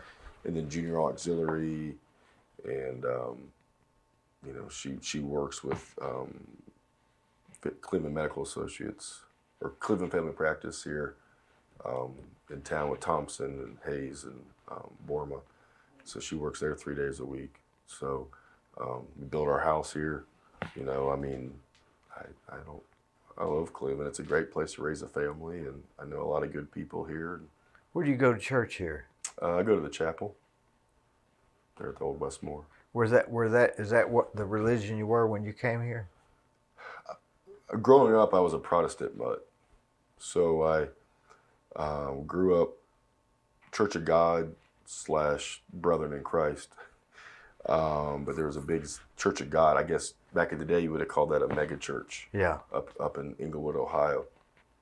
And then, like I said, my grandfather was a pastor for the Brethren in Christ, which is kind of a step up from the Mennonites. So the hair buns and the long dresses. Brothers of Christ. Brethren in Christ. I never heard of that. Yeah, I don't think it's down here. It's more northern Pennsylvania, Ohio. Because you got the Amish, the Mennonites, and then then like German Baptist, and then like Brethren in Christ. So it's very, very, very conservative. Obviously the Church of God was relatively too. And then from there, after my parents were divorced, my stepmom played the organ. And so we would go to a Nazarene church for a while, or the Baptist church, or the Wesleyan church. I had a lot of different denominations. And so as I've gotten older and tried to understand the Bible better, I'm just looking for a church that preaches the Word of God as it's supposed to be preached. Not sugar-coated, not make you feel good, not to entertain you, but it comes from the Bible. Now, I'm kind of a red hymn kind of guy, I like the old hymns. I'm not this other music that they play, but... Yeah, I can't really get into that, can you? No, and I think... I'm sure it's okay, but it just doesn't seem the same to me. Yeah. Anyway, I'll just leave it as I like the hymnals. I think they have a lot of meat to them. You ever thought about what they'd do if they went to church and they just had a guy up there who started reading Genesis chapter 1, and you just went in every Sunday and he read it till he got to the end, read it for 30 minutes, and then next week continue with it. So that wouldn't be teaching you the Bible. That'd just be reading you the Bible. Yes. So yeah. But why do we need a teacher to tell us what it says? Because I think for a couple of reasons. One, they've had some education. Number two, they probably spend more time. Now, not to say that you can't spend an hour or two in your Bible every day, pray in the Lord. But there's times that I've read a verse 5, 6, 7 times, and all of a sudden on the 7th time you're like, oh yeah, oh. So there's some discernment about reading the Bible, and I don't understand all the different laws, and so I like at times like for pastors to say, well, this is what it meant in the Hebrew culture. Right. This is what the Greek literature said. This is what this word can mean 3 different things. Or he was talking to the Jews. Yes. It has a whole different meaning. He was talking to them, not me. Right. And there's numerous examples. For instance, when Jesus comes back, to come get his bride, no one knows the day or the hour. Well, again, when he was talking to the Jewish people, they understood that because they knew that when a man picked his spouse and everything was agreed upon, that he would then go prepare a room. Like Jesus says, I'm going to prepare a room for you. If it were not so, I would not tell you. And so the father then inspects the room, however long it takes him to construct this place for him and his new bride to be. And then the father inspects it and says, now it's time to go get your bride. Again, another illustration of Jesus and his father with us here on earth, kind of the parallel. And so then the wedding feast is 7 days. Obviously 7's huge in the Bible. But I didn't really connect all the dots until I heard someone that understood the Bible better than me. And there's other numerous examples that go on and on. But so I think that's why you have a teacher, and like at the chapel, what they do is they'll pick like we're in Mark, And not every Sunday is that way, but they'll take 8, 10, 12 verses or whatever the appropriate amount is, and then go over the topic. And so you don't go through 2 chapters. Most preachers that I've watched or listened to, I've watched on YouTube, whatever, like John MacArthur out in California, they may only read 5 to 7 verses, but they, really get to the meat and bones of what those words are saying. And then at that point, you're like, oh, I've read that before, and I never got that out of it. And then you put all the context with it. We want to read it like a book. Yes. And it doesn't read that way. It is a book, but it doesn't read that way. It's not like a novel. It's not like a plot and a thing. And right. That's what makes the Bible a little bit difficult to read. It is, in a sense, difficult to read. And if you don't have a lot of knowledge or you don't spend time in it, reading those, you could read the words, but do those words have meaning to you? You read the King James or NIV? I have an NIV. That's what my grandma and grandpa gave me. But I know some really, truly Bible-believing people say that you have to read the King James Version because they feel that the translations have been a little bit adulterated and they don't really say what they meant to say. And some say that King James was adulterated or was changed a little bit. Who knows what it... We just have to sort of live by faith, just like going to the doctor. We have to check, try to eat right, try to exercise, but inevitably we just have to say, I don't know what works. Yeah, I mean, I had a discussion with one of the employees at the hospital, and we were debating this. I don't know if we were debating, but we were discussing it. And I said, I, as a Christian, have to believe that the Word of God, the Bible, is inerrant. I have to believe that it's inerrant. I can't believe that there's errors throughout the Bible. Otherwise, I feel like it undermines my faith. So, if it did have flaws, I'd just have to throw the whole thing away, wouldn't you? Yes. I couldn't go by it. If one part of it's wrong, then it destroys the rest of it, in my opinion. Now that group that got together and decided which books went in the Bible, what do they call that? The Council of Sidene or something. Council of Nicene.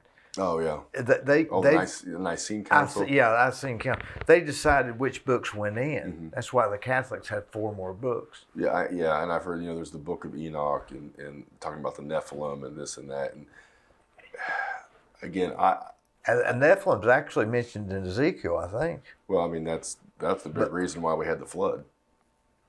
Because again, depends on how far you want to go with this. I've not thought of that. Well, it's because, and that could take me down another lane. But anyways, you had fallen angels mating with the females here on Earth, and then you had these giants. Yeah. But the DNA of these people, Nephilim, were not as God had designed it, and they became evil. The evil in the world. I had never thought about that, but the Nephilim were here before the flood. Yes, and that's a big reason why. Well, the evilness, the corruptness is why. And it's funny, you think about warning people about Jesus, or about impending doom. Noah built that ark for 120 years.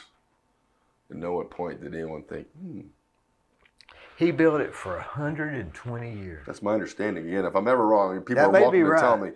But it was 120 years, and see, the people laughed at him. And I didn't know this either, but there never had been rain on the earth. There was water on the earth, but it had never rained.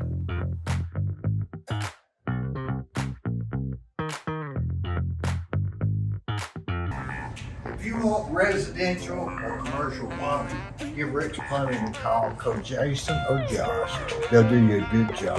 I use them. I've used them for years. They're no problem. Come on, woo!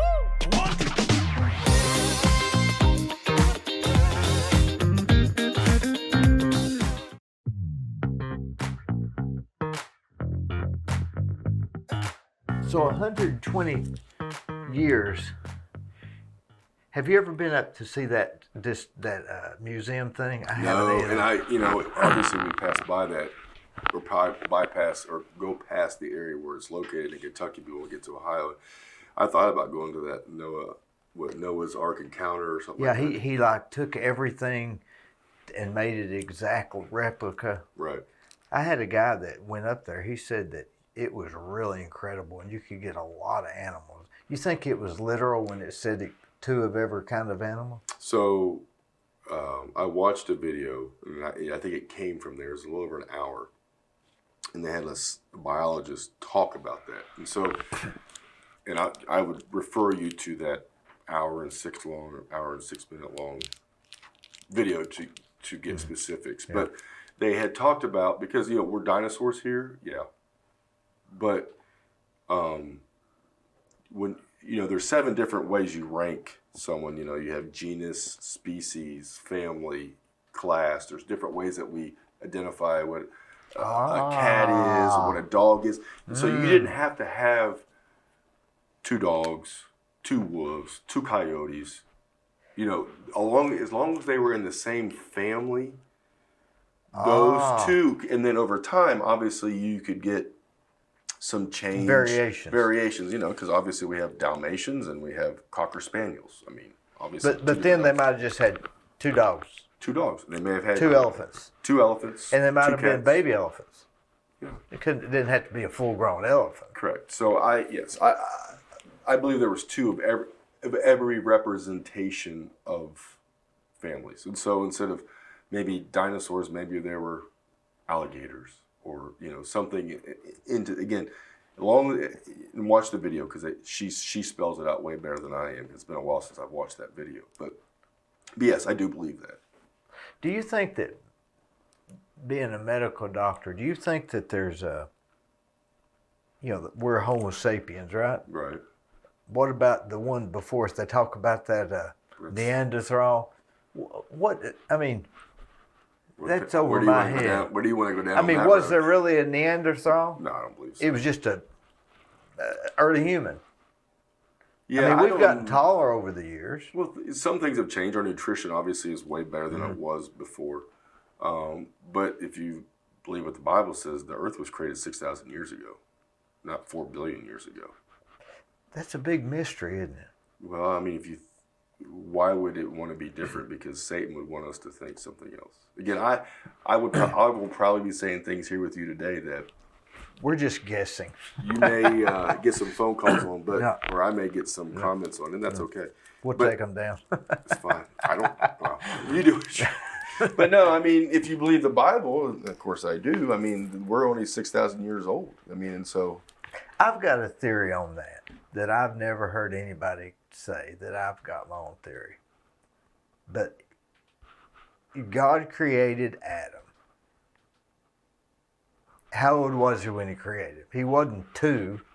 He was 35. It's probably somewhere, yeah. So if he created Adam at 35, if you'd have done a DNA test, if you'd have done a test on Adam right then, you'd say, no, it's not true. He's been alive 33 years. So couldn't he have created Earth with some age? Just like he created Adam with some age? Yeah, and again, this video talks, the one I was just talking about, talks about how they say the Grand Canyon was formed over X amount of years.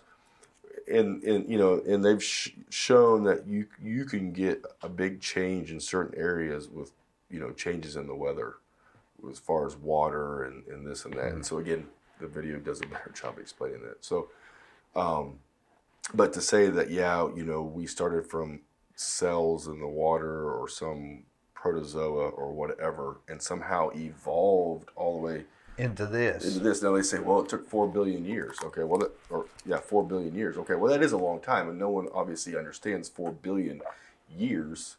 If your lifespan's 80 years, you don't understand 44 billion. So, but if you understand science and understand physical chemistry, everything goes to entropy or disorder, not order.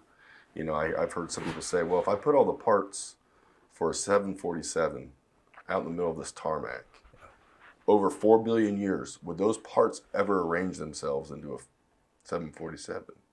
That word was interesting. Entropy? Entropy, yeah. What does that mean? It just means things go into a system of disorder, not order. So, like chemical reactions in cells, and they go to a more and a dirt bank, it'll erode. Yeah. It doesn't build itself up to nice it goes and smooth. Down. Name anything that doesn't go into down. entropy. Wait, that's why you have a job, right? That's right. You have to fix things. Even a over flower time. will grow and then dies. Yes. Yeah. That we would be the only thing that was not subject to that if we were to be getting better. Yeah, I mean, over these years, I mean, has anything really changed with us? I mean, we can't fly, we can't jump 10 feet high, All we are is just a few inches taller yeah. on the average. And we live longer. Again, I think obviously that's helped with medical advances and nutrition and certain other things, but yeah. You know, the Gita, they say the Gita and the Quran both have the story of Noah. Yes. You know why that is? I have no clue. Because there's only 8 people on the ark, right? So after that, there was no other live people that we're aware of. So guess what? His 3 sons, and then their grandsons, they went out to different Shem, Ham, and parts. Japheth? Yeah, they went out and they all went to different parts of the world. So guess what? They all knew the same story. And so most civilizations or different, religions, they're all going to have some type of flood story. Because guess what? They all came from the same group of people. I study the Bible like that not because I'm afraid of going to hell, but because it's interesting to me. I mean, it's a murder mystery to me. It's a real life mystery, and I enjoy that. I like talking about it. Well, I think like I said, the last couple of years is when I've been starting to look at it more, and it is if you think about Jesus coming, and you think about prophecies and end times and this and that, I mean, Jesus is talked about at least 5 times that I'm aware of in the Bible before he's here. You got Genesis 3, he will bruise his heel and he will crush his head. You got Isaiah 53, which is like the gospel, but in the Old Testament. You got Abraham and Isaac, where he was getting ready to sacrifice him. You got Hosea and Gomer, where he goes and rescues her from prostitution. And then you got Passover, where they put the sign of the cross. They didn't know it at the time, but they put the sign of the cross, over the doorway in Egypt, so that the angel of death. In red, right? In red, yeah, in blood. And again, symbolization. There again, and when blood. The blood, yes. And when did Jesus die? He died on Passover. I mean, so it all, yes, the more I read it, the more amazing how obviously God has formed all this. It does not contradict itself on those things. I know a couple of times Paul said, I'd rather be married, rather not be married. But I think that was maybe his preference and not laws. It's not a law. I mean, the reason and again, marriage is just like Christ in the church. So I'm supposed to treat my wife like Jesus treats the church. But God knows, and then Paul was saying, we know that people have tendencies, right? People typically would like to have sex. Yeah. So you have a union of a man and a woman married, and he knew otherwise men do what men want to do, and so he knew it'd be healthier for them to be with a partner than to be. Yeah, I don't think it was a law of Moses. No, it's not. But he says he would rather you be single. But, for most people, they can't do that. Boy, if you get into the Bible and start studying it on YouTube, it'll blow your mind, the different theories.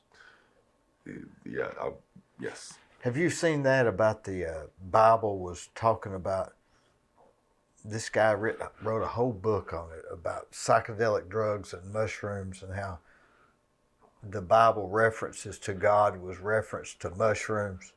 I mean, it's a real big book about that shows the parallels. You can almost prove anything with the Bible, I guess.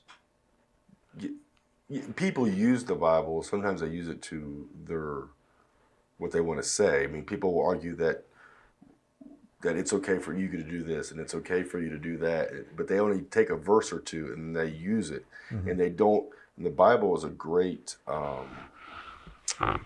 defender of itself. So if you have one verse, then you need to you have another verse that you could back it up with. You can maybe go from the New Testament to the Old Testament, and back and forth, and typically it will back itself up.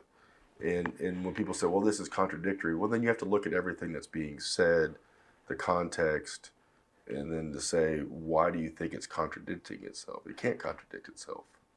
And so, but yeah, like you said, it doesn't say marriage is wrong, but this is why this is one reason why marriage Paul is just set said, up. I prefer you not to be He married. yeah, and that's why he said, I prefer. And again, he said, we And talked, he may have been right. well, There's some maybe. times I wished I'd listened. I'm glad I'm married. Yeah. Make sure you get that. Yeah. But anywho, yeah, I mean the same thing when he talks about not eating meat, but he says don't eat meat if that's going to cause your brother to fall. I think Yeah. it's Romans 13, Yeah. 14. But he doesn't say it's wrong to eat meat. But if me eating meat in front of you, Even Jesus said, when in Romans, do as the Romans do. So he was saying, don't offend them, even though it Right. was kind of against the law. When in Rome, do as the Romans. Yeah. I've used that a lot of times. Yeah, I mean they asked him about who do we pay taxes to? He says, well, what's on the denarius? Caesar. Okay, we'll pay Caesar what is Caesar's, and Lord's what's the Lord's. So. I believe that's when he used that, right after that, he mentions that. Do you think that the human body, you mentioned earlier, it will attack those transplanted organs? Mm-hmm. Is the brain another organ? Mm-hmm. Is it nothing more than just the ears, like the ears and the eye, or the eyes? Is it just if the brain, in other words, my understanding is the brain, according to Jerome Hammonds, that guy that I had on the podcast, yeah. He was a great guy. He says the brain's sole job is to seek patterns. There's a lot of jobs for the brain, but that'd be part. I mean, you look at certain, like for instance, if you're doing a construction, or if you're going to let's say you go out to a new construction, you look at it day in and day out, and one day you go there and go, wait a minute, where's that LVL? Wait, where are those I-beams? Where's the brick masons? But I'm just saying, you look at something every day, and all of a sudden that pattern changes and Yeah. catches your eye. Same as maybe you're washing your car or whatever, and go, I don't remember that dent. Well, he says that's what the brain.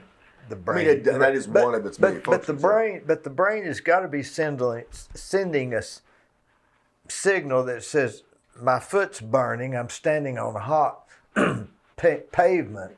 My foot's burning.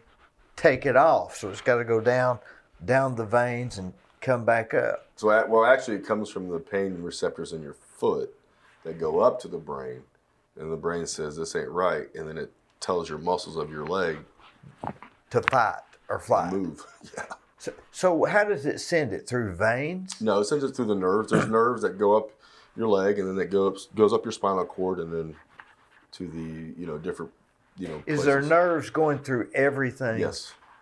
Now that's different than veins, right? Yeah, veins, arteries, and nerves—they all go together as a. They're kind of like a trifecta. They go everywhere together. Veins, arteries, and nerves. For the most part, What sends the signal to the brain? the nerve. Is that electricity? It's essentially a current. Yes, it's a movement of electrons. Yeah, Boy, it's so interesting, isn't it? it's pretty. This impressive. Neuralink may solve that connection, maybe. I'd have to read more into it to know. That's the Elon Musk. Yeah, I know And that it's AI supposed to, stuff. yeah, and it's supposed to connect people that's had the spinal cord Right. injuries. It's a neuro Right. link. Yes. But back to the veins, you do that, what do you call that vascular thing where you take the, I do ablations where, if you have bad varicose veins, I essentially get rid of that vein so it's not causing that problem anymore. so that's when you see people that have big knots on their legs, right? Yeah, when they have the ropes. Yeah. So that you get rid of those. Right. How do you get rid of them? There's different ways. I mean, one option is I have something called a catheter that does radio frequency ablation, so it's very high speed, ultrasonic waves, and essentially that disrupts the vein and causes it to scar. And there's another one I have that it's cryocrylate. I'm sure you've used acrylate before, but essentially it creates a glue and it just scars the vein down that way. And other times I'll When it scars the vein, what does it do? the blood gets rerouted to other veins. God gave us a redundancy of veins. So if a vein's going right through here, it gets knotted up for whatever reason. You stop it, and it'll go around. It'll go We have other veins that are in our muscles that will get that blood back to the heart. like one of those things at Shoney's where you trace the line that goes. You go this way or that way. I never goes thought that of way. it like that, but I guess that is one way to think of it. So there's more ways. Yes, absolutely. Is it true that some people can have heart troubles and they'll instead of having a heart attack, it'll go around it, like it'll go around a blood clot? So that's more on the artery side, and so if your artery blocks down slow enough, then maybe. yes, over time your body will make other little vessels to get around that blockage. Now it's not as good. It's like instead of driving down I-75, you have to get off at exit 20. Go down interstate or Bancroft 11 Road. or wherever. Yeah. Take 11 all the way back down to Ottawa, Yeah. then get back on 75. Well, it takes you longer, right? So it's not ideal. It's not ideal, but at least maybe keeps your foot alive, per se. Now, so what you do is get rid of those, and that Yeah. would help a person's appearance. Appearance. Usually, most people come in because they're having leg pain. Their leg feels tired. They may have restless legs at night. They may be swollen. So that restless leg can be caused by those varicose veins. They can. What about a woman or a man that's just got a vein on their leg that's a little unsightly for the beach? I'd say come see me if you don't like it. Can you get rid of those? Mm-hmm. How do you get rid of those? Well, it may be the same process, or like I said, sometimes there's medication I can inject. Sometimes I'll make little stab incisions, and I have a little hook that I just pull them out. So these real small things. It's not like the Like a old days. chicken breast, pull out the vein? Yeah, you could, yeah. But, back in the day, they used to make cuts in your groin and your thigh and your calf, the good old stripping, maybe as your mother or grandmother would talk about. That was a little bit more savage. We don't do that anymore. With these veins, we'll call them blue veins, will they come back? You can make other refluxing or abnormal veins can come back, yeah. Not the same one, but So you just have more. you can. So let's say that a person was going to exercise, work out, get a little Botox in their cheeks or whatever, and forehead, and another thing they could do is to go to you and have the blue veins taken out of their legs, Can, yes. because that would be very attractive to not have them, right?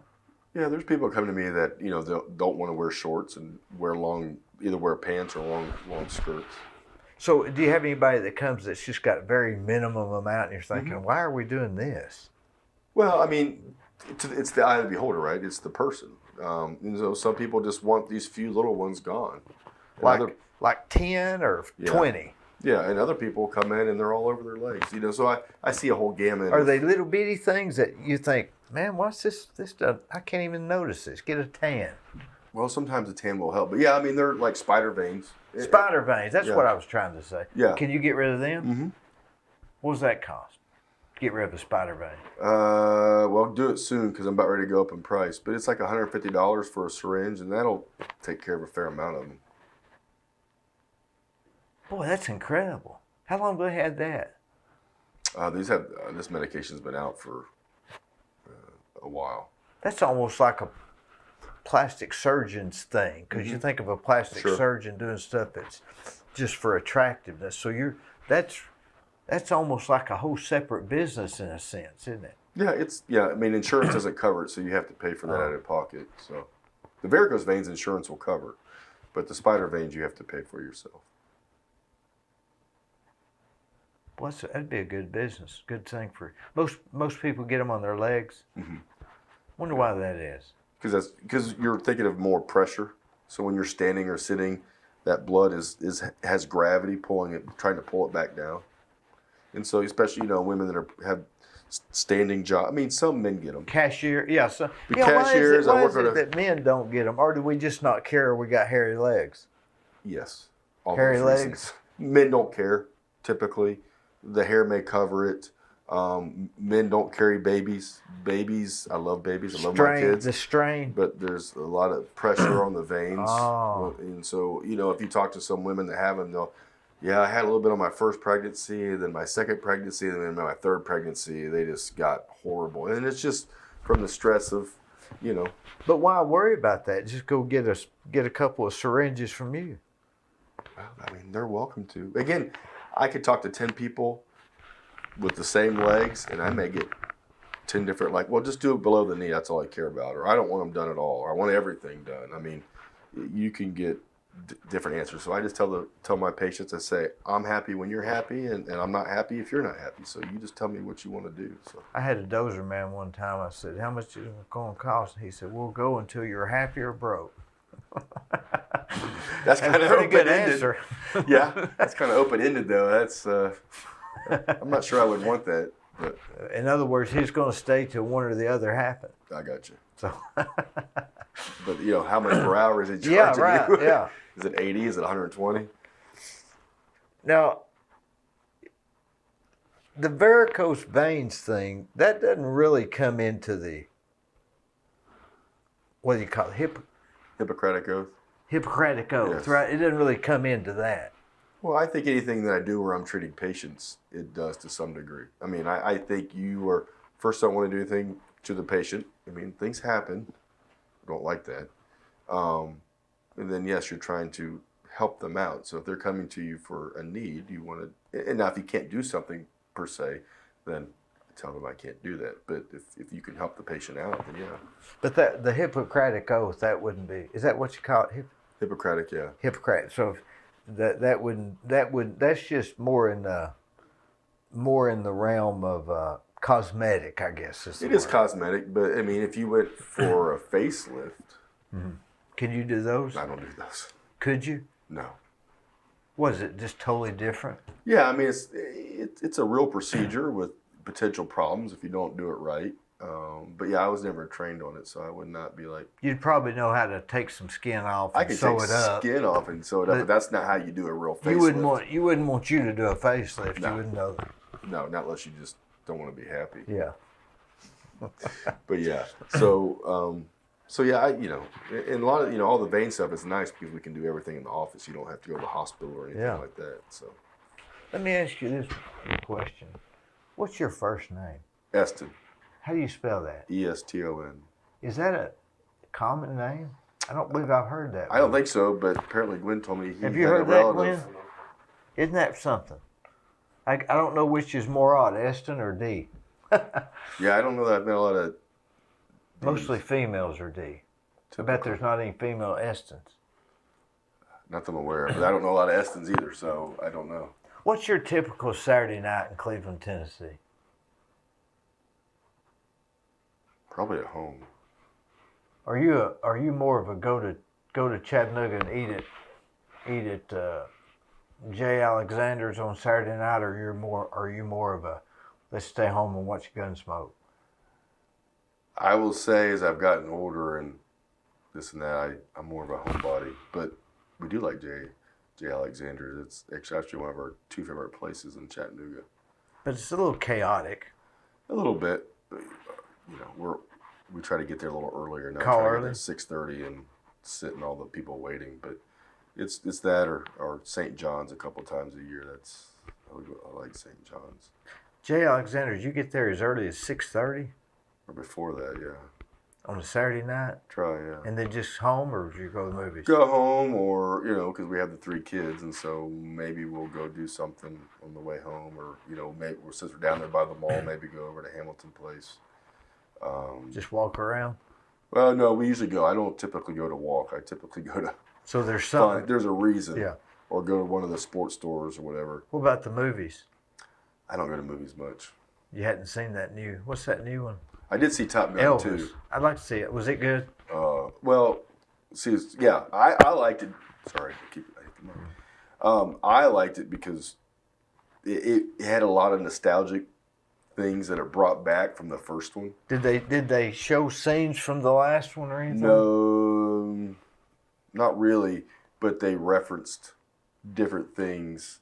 You know, like Goose's, the guy that died in the first movie when they ejected. His son is in it, and so they have that dynamic going on. And obviously, Maverick's cavalierness has not changed. And that Tom Cruise. But he made a good, and I liked it for a few. That was a big one, and they didn't have a lot of drama. There was no politics in it. It was just, it was a drama. Obviously, it was a movie, but good action. The action was really good. I just thought it was well done. What's your take on Scientology? That's a whole other thing, isn't it? Yeah, I don't even understand it. I don't understand it either. And and you hear people that come out of it and weren't happy and felt trapped and like that, the girl in King of Queens. Yeah, Leanne Remy. Remy, yeah. Well, she's a good actor, isn't it? I enjoy watching her. I like her New York accent. But yeah, I used to know some stuff about Christian Scientology, but from what I understood, it was not. Do they have a plan of salvation? I don't think so.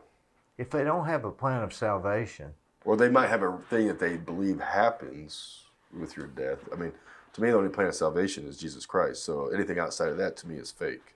Do you know Buddhism's not a religion? That it doesn't offer a plan of salvation. It's just a lifestyle. Right. My understanding. I think that's right. And Hinduism has thousands and thousands and thousands of gods. I talked to a Hindu girl a couple of weeks ago. She said they believe in the same God we do. Well, he's probably, for them, it's one of them. She said there's only one true God. I didn't get into her about cows, but I'm sure it was. Well, my understanding. It's a whole nother. I'd be happy for a Hindu person to tell me that, I'm not right, but from what I understand. Her thing was, she said, I believe the same God you do. Well, some people say that we believe in the same God as Muslims, Yeah, they call him Allah, right? Yeah, but they say God, but I believe Islam came off of when Abraham. Jacob and Esau? When Abraham had his child with the concubine. And then he was sent out, and then they had Isaac. And then the concubine's Isaac son and Ishmael. Yeah, Ishmael, thank you. Yeah. Ishmael went out. My understanding is, again, if I'm wrong, I'm happy to be educated, but I believe he's the one that went out and started the Islam. I believe so. And then, obviously, Isaac, and then Jacob. I hope we're thinking of the right one. No, I think so. I think that's right. I believe it is Ishmael. So they say that we go to the same God, but no, our God is Yahweh, and then their God is Allah. Right. So it's not the same God. Yeah, they call him Yahweh. Or is it not the same God that we're thinking of? No, our God is Yahweh. Jehovah. Theirs is Allah. So it's not the same God. But people have tried to say that, and it's not true. Boy, it's all confusing, isn't it? Which is more confusing, religion or medicine? That's a good question. Sometimes patience can be confusing, but I think, you can answer that in different ways. If you believe in Christianity, then the Bible could be tough to understand, but it's not. I don't know that it's confusing once you start studying it. To understand why all these different other religions are around, I think that's to confuse people. Did you hear about that guy that went to the doctor and said, Doc, he said, my arm hurts when I go like this. And the doctor said, well, don't like do this. That. Yeah, exactly. I appreciate it. Hey. Thanks for coming. Yeah, thanks for having me. I appreciate it.